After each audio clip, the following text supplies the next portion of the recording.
الحمد لله وكفى وسلام على عباده الذين اصطفى خصوصا على سيد الرسل وخاتم الأنبياء وعلى آله المجتبى أما بعد فأعوذ بالله من الشيطان الرجيم بسم الله الرحمن الرحيم سارعوا إلى مغفرة من ربكم وجنة عرضها السماوات والأرض أعدت للمتقين الذين ينفقون في السراء والضراء والكاظمين الغيظ والعافين عن الناس والله يحب المحسنين سبحان ربك رب العزة عما يصفون وسلام على المرسلين والحمد لله رب العالمين اللهم صل على سيدنا محمد وعلى آل سیدنا محمد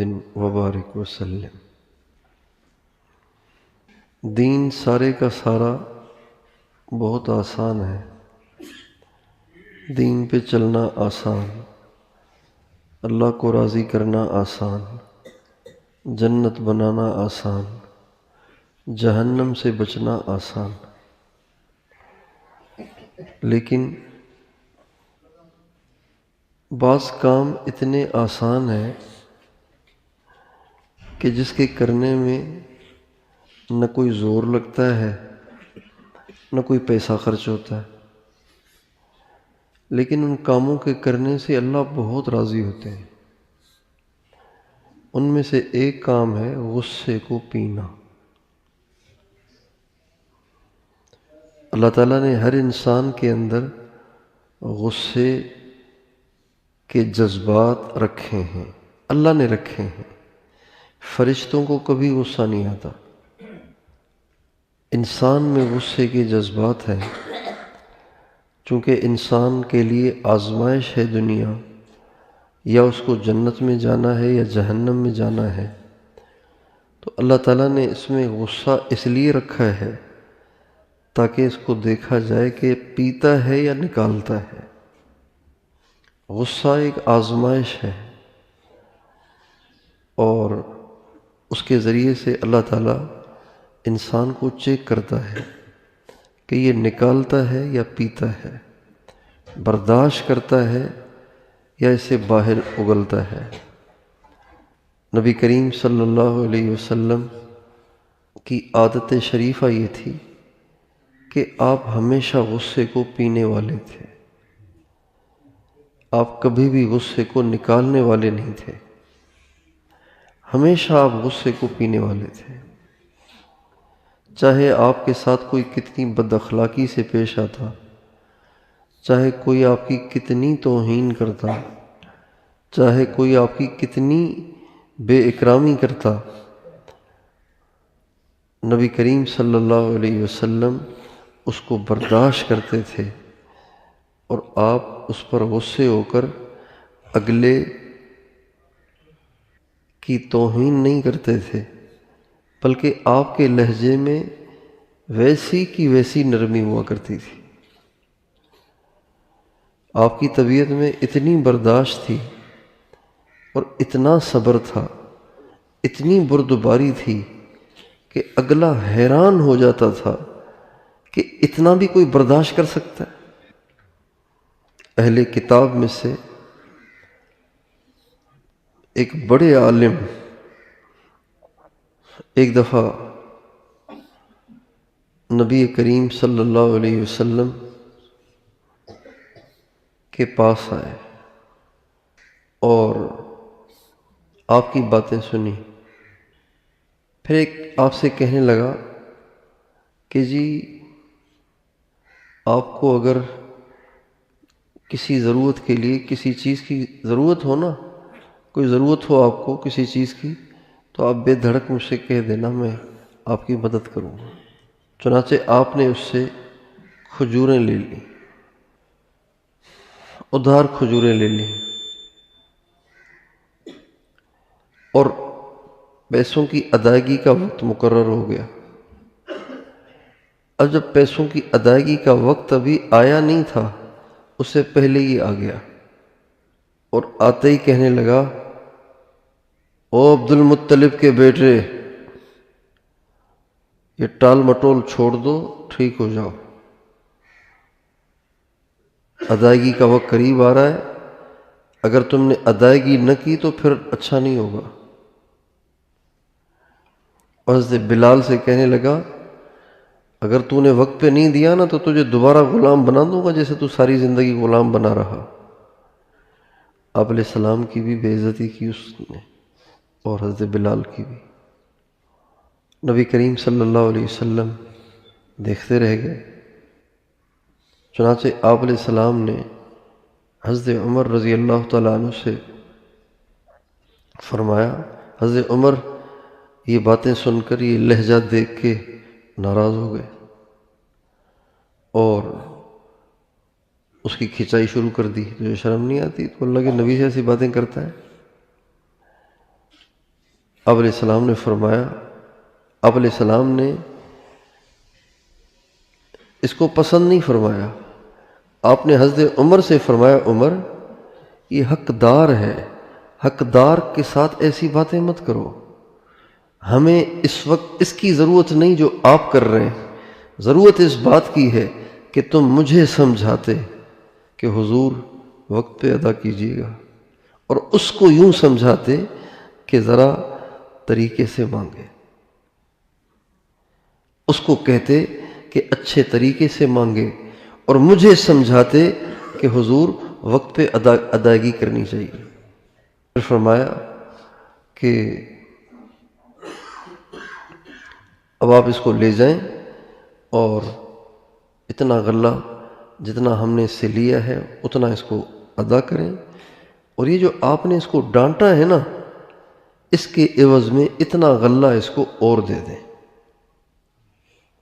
چنانچہ حضرت عمر نے اس کو لیا، اس کا جو حق تھا وہ بھی ادا کیا، اور مزید کچھ اور اوپر دیا۔ تو اس نے کہا یہ کس بات کا؟ تو کہا یہ اللہ کے نبی نے مجھے فرمایا کہ میں نے جو آپ کو سخت جملہ کہہ دیا تھا نا، یہ اس کے عوض میں ہے۔ کہنے لگا عمر آپ مجھے جانتے ہیں میں کون ہوں؟ کہا نہیں، اپنا نام بتایا۔ کیا نام تھا اس کا؟ یہودیوں کا ایک بڑا عالم۔ تو حضرت عمر نے کہا تم اتنے بڑے عالم ہو کر اللہ کے نبی سے ایسی باتیں کر رہے تھے؟ کہنے لگے کہ میں نے اپنی کتابوں میں پڑھا ہے کہ آخری نبی میں یہ صفات ہوں گی، تو ساری صفات تو میں چیک کر چکا تھا، لیکن ایک صفت ابھی رہتی تھی جس کو چیک کرنے کے لیے سارا ڈرامہ میں نے رچایا تھا، اور وہ یہ تھی جو ہماری کتابوں میں لکھی ہوئی ہے کہ آخری نبی میں اتنی برداشت ہوگی کہ آپ جتنی اسے تکلیف دیں اس کے صبر میں اور اضافہ ہوگا۔ اب تکلیف دیے بغیر تو اس صفت کا اندازہ نہیں ہو سکتا تھا، اس لیے میں نے آپ کو تکلیف دی۔ نبی کریم صلی اللہ علیہ وسلم، جیسے ہم کہتے ہیں نا مسواک سنت ہے، دائیں پاؤں سے مسجد میں داخل ہونا سنت ہے، بائیں پاؤں سے مسجد سے نکلنا سنت ہے، بائیں پاؤں سے بیت الخلاء میں داخل ہونا سنت، دائیں پاؤں سے نکلنا سنت، اور بیت الخلاء میں بائیں پاؤں پہ زور دے کے بیٹھنا سنت، دائیں ہاتھ سے کھانا سنت، بائیں ہاتھ سے استنجا سنت، کھانے سے پہلے ہاتھ دھونا سنت، کھانے کے بعد ہاتھ دھونا سنت۔ اسی طرح جب ناگواری پیش آئے، اپنی ذات کا مسئلہ ہو، ہماری ذات کو کوئی اذیت دے، ہماری ذات کو کوئی پریشان کرے، ہمارا حق کوئی کھائے، تو اس موقع کی سنت ہے کہ غصے کو پیا جائے۔ غصے کو پینا اتنی بڑی صفت ہے کہ اللہ تعالیٰ نے متقیوں کی صفات جب قرآن میں بتائیں تو ان میں شروع کی صفات میں اللہ تعالیٰ نے غصے کو پینے کا تذکرہ فرمایا۔ اللہ تعالیٰ فرماتے ہیں قرآن پاک میں، دوڑو جنت کی طرف، دوڑو نہیں، جلدی کرو جنت کی طرف، اس جنت کی طرف جس کی چوڑائی زمین آسمان کے برابر ہے، اور وہ بنائی گئی ہے متقیوں کے لیے۔ اجی متقی کون ہے؟ تو فرمایا متقی وہ ہیں جن کی پہلی صفت ایک صفت یہ ہے کہ وہ تنگی میں فراخی میں خرچ کرتے ہیں، کبھی بھی وہ دینے سے باز نہیں آتے، حقداروں کو دینے سے باز بولیے نہیں آتے، ایک۔ اور دوسرا والکاظمین الغیظ الذین ينفقون فی السراء والضراء والکاظمین الغیظ والعافین عن الناس، جو کہ غصے کو پینے والے ہیں۔ غصے کو پینا یہ اتنی بڑی بات ہے۔ آپ علیہ السلام کا ارشاد ہے جو آدمی غصے کو پیتا ہے تو غصے کو پینے کے بعد اللہ تعالیٰ اس کے دل کو ایمان کے نور سے بھر دیتے ہیں جو آدمی غصے کو پیتا ہے۔ اور ایک حدیث میں آتا ہے، آپ علیہ السلام فرماتے ہیں کہ جو آدمی غصے کو پیے گا جبکہ غصے کو نکالنے پر بھی قادر ہو، اللہ تعالیٰ اس کو قیامت کے دن بلائیں گے اور اس کو فرمائیں گے جنت کی حوروں میں سے جو تجھے پسند ہو وہ لے لو۔ غصے کو پینے والوں کو غصے کو نہ پینے والوں سے زیادہ جنت میں حوریں ملیں گی۔ یہ غصے کو پینا اللہ تعالیٰ کو اتنا پسند ہے کہ ایک دفعہ غصے کو پینے پر اللہ تعالیٰ پسند کی بیوی جنت میں عطا فرمائیں گے، اتنا اللہ کو پسند ہے۔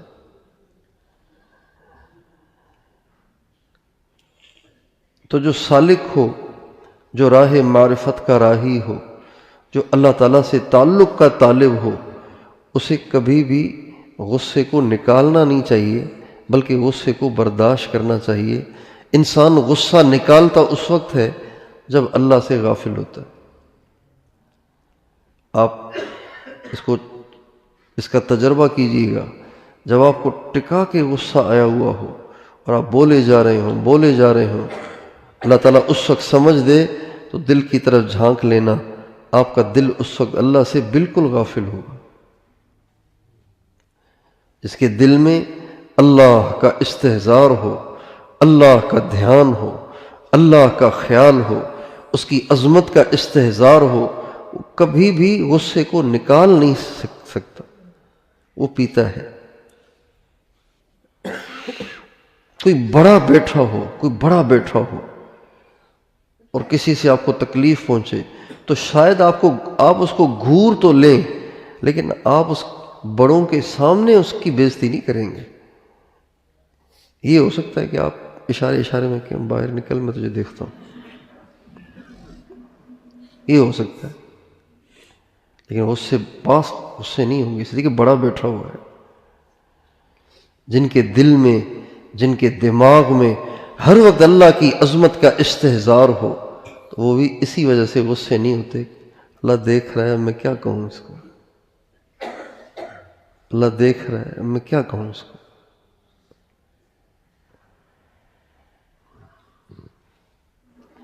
تو بھائی ہم اس کی نیت کریں اور دیکھیں، سالک کا کام صرف ذکر مراقبہ نہیں ہوتا، بلکہ سالک کا اصل کام یہ ہے کہ ذکر مراقبے کے ذریعے سے اپنے اندر اتنی صفات پیدا کرے، اپنے آپ کو اپنے نبی کے اخلاق سے ایسا مزین کرے کہ وہ صحیح معنی میں مومن نظر آئے۔ بہت سے لوگوں کی توجہ ورد وظیفے کی طرف بہت ہوتی ہے، لیکن صفات کو پیدا کرنے کی ان میں فکر ہی نہیں ہوتی، وہ چاہتے ہی نہیں صفات کو پیدا کرنا۔ یہ بات الگ ہے کہ معمولات کی پابندی ہی سے صفات آتی ہیں، لیکن نیت تو ہونی چاہیے نا، اس طرف دھیان ہونا چاہیے۔ اگر اس طرف دھیان نہیں ہوگا تو پھر زیادہ ورد وظیفے کرنے سے ہم مغرور بن جائیں گے کہ میں تو بہت ذکر کر رہا ہوں، میں تو شاید کوئی بہت بڑا اللہ والا ہو گیا ہوں، اور جو ہی دم پہ پاؤں آئے گا تو چیخنا چلانا شروع کر دے گا، بدتمیزی پہ اتر آئے گا۔ اس لیے جن صفات کی اللہ تعالیٰ نے قرآن مجید میں تعریف کی ہے، ان صفات کو پیدا کرنے کی نیت بھی ہونی چاہیے، کوشش بھی ہونی چاہیے اور اپنے آپ کو اس کے آئینے میں چیک بھی کرتے رہنا چاہیے کہ یہ صفات مجھ میں پیدا ہو رہی ہیں کہ نہیں ہو رہی۔ پہلے تو تھوڑا سا نمک کم ہوتا تھا تو فوراً غصہ آ جاتا تھا اور بیوی سے کہتا تھا تیرا دماغ ٹھیک ہے کہ نہیں، نمک ہی نہیں ڈالا تم نے سالن میں، مہنگا ہو گیا کیا نمک؟ اب اگر نمک کم ہو بھی جائے، جب سے مراقبہ شروع کیا ہے، جب سے اللہ اللہ شروع کیا ہے، جب سے معمولات کی پابندی شروع کی ہے، تب سے اگر نمک کم بھی ہوتا ہے یا تو برداشت کر کے کھا لیتا ہوں یا بیوی سے کہتا ہوں بیگم تھوڑا سا نمک تو دینا، اور ڈال دیتا ہوں۔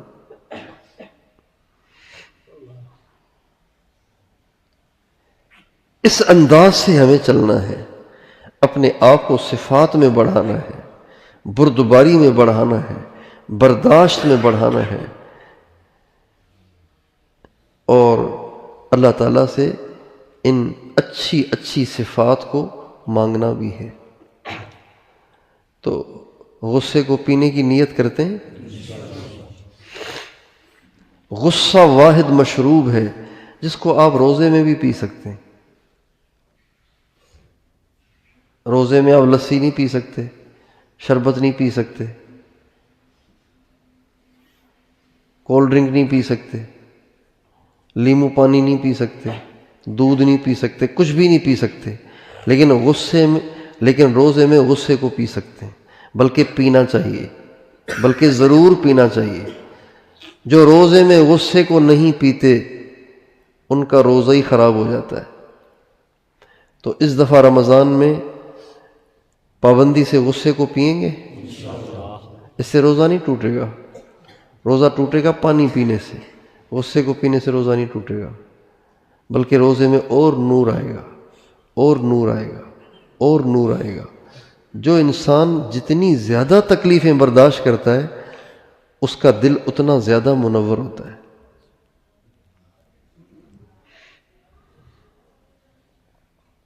اور جتنا اوروں کی اذیتیں برداشت کرنے پر اور غصے کو پینے پہ انسان کا تعلق اللہ سے زیادہ بنتا ہے نا، اتنا زیادہ تعلق تہجد سے بھی نہیں بنتا۔ تہجد پڑھنے سے اللہ تعالیٰ سے بہت تعلق بنتا ہے۔ کیا ہے یہ؟ تہجد پڑھنے سے اللہ تعالیٰ سے بہت تعلق بنتا ہے، لیکن غصے کو پینے سے اللہ تعالیٰ سے تعلق اس سے بھی زیادہ بنتا ہے۔ تو انشاءاللہ غصے ہوا کریں گے نا؟ ہاں جی، جو سو رہے تھے وہ کہیں گے عادت ہے سر ہلانے کی تو وہ سر ہلائیں گے۔ کیوں بھائی؟ کیا کریں گے نا؟ صبر نہیں کیا کریں گے کیا؟ آپ کہہ رہے نہیں؟ تو روزے میں پیا کریں گے نا پانی، غصے کو پینا ہے۔ ہوشیار ہیں کہ سو رہے ہیں؟ ہمارے مولانا جمشید صاحب اللہ تعالیٰ ان کی قبر پہ کروڑوں رحمتیں نازل فرمائے، فجر کا بیان جب وہ فرماتے تھے تو بیان کے دوران فرماتے تھے سو رہے جاگ رہے اللہ مجھے بھی جگا دے۔ یوں فرماتے تھے، سو رہے جاگ رہے اللہ مجھے بھی جگا دے۔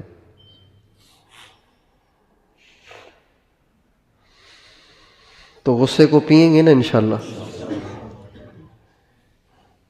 ابھی آپ یہاں سے تھکے تھکائے گئے، رات بھی کم سوئے، جاتے ہی بیوی نے چٹھا پکڑا دیا۔ آپ کی نیت تو تھی کہ جا کے ذرا 2-4 گھنٹے سوؤں گا، اور جاتے ہی بیوی نے چٹھا پکڑا دیا، بھائی نہیں لاؤ گے تو دوپہر کو کھلاؤں گی کیا تمہیں، لاؤ تو صحیح نا۔ انداز بھی پھر اس کا ایسا اکھڑا ہوا، اور چٹھا بھی اتنا لمبا، انداز بھی ایسا اکھڑا ہوا، تو آپ نے کیا جواب دینا ہے؟ ایسی کی تیسی، تو بڑی آئی ہے، مجھے دماغ ٹھیک نہیں تمہارا، پتہ نہیں میں بیان سن کے آ رہا ہوں، ساری رات میں قیام کر کے آیا ہوں۔ ایسے نہیں کرنا، بلکہ کہنا ہے حاضر، بندہ حاضر ہے، ابھی لے آتا ہوں۔ پھر جو ہی آپ لیٹنے لگے تو بیوی نے رات والا بیان لگا دیا واٹس ایپ پہ اونچی آواز میں، اب آپ کی نیند خراب ہو رہی ہے۔ تو اب بھی غصے نہیں ہونا، بیگم یہ آواز تھوڑی سی کم ہو سکتی ہے۔ اگر ہم یہ اس انداز میں زندگی گزارنا شروع کر دیں تو زندگی کتنی اچھی ہو سکتی ہے۔ بہت سے مسائل، اچھا گھر جو ہے نا، گھر ہے سکون کے لیے۔ گھر کس کے لیے؟ گھر کو عربی میں کہتے ہیں سکنا اور مسکن۔ گھر کو کہتے ہیں مسکن، حالانکہ مسکن کا ترجمہ ہے سکون کی جگہ، لیکن گھر کو مسکن کہتے ہیں اس لیے کہ گھر آدمی بناتا ہی سکون کے لیے ہے۔ باہر بہت ٹینشن ہے اور بہت مسائل، جو ہی گھر گیا تو قرار آ گیا، جیسے مچھلی پانی میں چلی گئی۔ لیکن آج کل بد اخلاقی، بدتمیزی اور جھگڑالو طبیعت اور تربیت یافتہ نہ ہونے کی وجہ سے آج گھر مسکنی نہیں رہے، بلکہ آج اگر گھر میں جاؤ تو سر میں درد ہو جاتا ہے، باہر جاؤ تو آدمی ریلیکس ہو جاتا ہے۔ یہ صرف بدتمیزی اور بد اخلاقی اور طبیعت میں برداشت کے نہ ہونے کا نتیجہ ہے۔ بردباری ہے نہیں، برداشت ہے نہیں، اخلاق اچھے ہیں نہیں، تربیت ہے نہیں، اور بس طبیعت چاہتی ہے کہ میری مرضی کے خلاف کچھ ہو ہی نہیں۔ بھئی وہ تو اللہ ہے جس کی مرضی کے خلاف نہیں ہو سکتا، میری آپ کی مرضی کے خلاف تو بہت ہو سکتا ہے۔ جب حضور کی مرضی کے خلاف ہوتا رہا تو ہم اور آپ کس باغ کی مولی اور گاجر ہیں؟ کسی باپ کا دل چاہتا ہے کہ اس کے بیٹے کو وہ اپنے ہاتھوں سے دفنائے؟ کسی باپ کا دل اس بات کو برداشت کرتا ہے کہ وہ اپنی بیٹی کا جنازہ خود پڑھائے؟ ہمارے نبی نے اپنی 3 بیٹیوں کی موت اپنی آنکھوں سے دیکھی اور 3 بچوں کی موت اپنی آنکھوں سے دیکھی۔ اپنی اولاد میں سے 6 آپ کے سامنے فوت ہوئے۔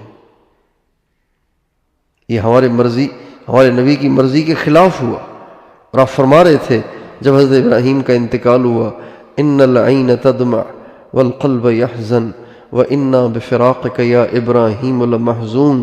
اے ابراہیم، میری آنکھ سے آنسو بہ رہے ہیں، میرا دل بہت غمگین ہے، لیکن اور میں تیری جدائی میں بہت غمگین ہوں، لیکن ابراہیم میں زبان سے وہ کہوں گا جس میں اللہ کی رضا ہو، واویلا نہیں کروں گا۔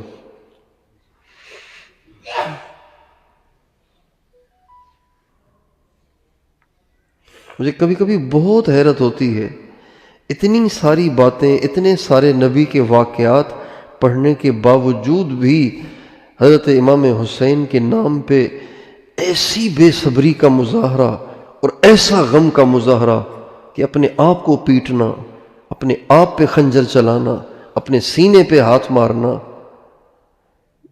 کتنی ناسمجھی کی بات ہے، کتنی ناسمجھی کی بات ہے۔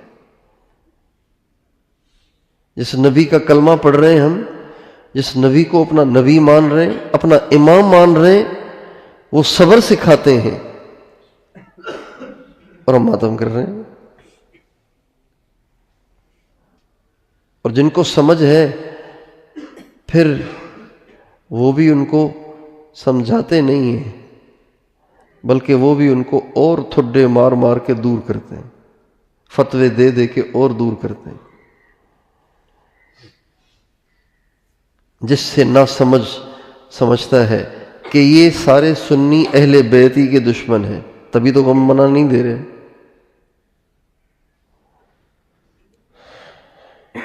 کتنی ہمارے نبی پہ ناگواریاں آئیں۔ آپ کے والد کا دنیا میں آنے سے پہلے ہی انتقال ہو گیا، آپ کی والدہ کا انتقال ہوا جب آپ 6 سال کے تھے، اور بچے کچے دادا جنہوں نے تربیت کی جب آپ 8 سال کے ہوئے تو وہ بھی چلے گئے. 8 سال میں اب حضور ایسے تھے کہ بس نہ والدہ نہ والد نہ دادا، چچا کے حوالے ہو گئی تربیت. حضرت جناب ابو طالب کی کے ذمے لگی تربیت، اور وہ بہت غریب تھے. چنانچہ نبی کریم صلی اللہ علیہ وسلم فرماتے ہیں چونکہ میرے چچا بہت غریب تھے اور میری پرورش کی بھی انہی کے ذمے لگ گئی تھی، لہٰذا میں مدینے والوں کی بکریاں پیسے پہ چرایا کرتا تھا. وہ مجھے چند پیسے دے دیا کرتے تھے اور میں جا کے ان کی بکریاں چراتا تھا تاکہ میرے چچا پہ میرا بوجھ نہ پڑے، بلکہ میں ان کی مدد کروں، میں ان کا ہاتھ بٹاؤں، میں ان کا دست و بازو بنوں.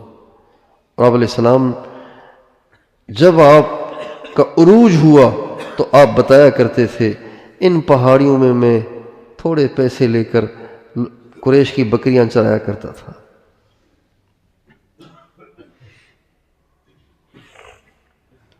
تو بھائی ہم اور آپ اپنا مزاج ایسا بنائیں کہ ہمیں برداشت ہو، بردباری ہو، غصے کو پینے کا مزاج ہو.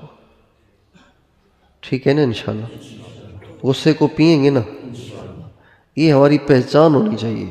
غصے کو پینے،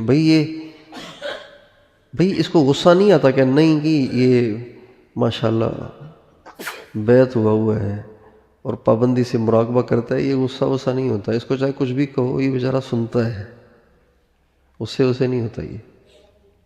یہ ہماری پہچان ہونی چاہیے، یہ ہمارا امتیاز ہونا چاہیے، اور اس پہ اجر ہے، جنت ہے، اللہ کی رضا ہے، ایمان کی مضبوطی ہے. تو یہی چیزیں تو چاہیے ہوتی ہیں مومن کو. تیار ہیں انشاءاللہ؟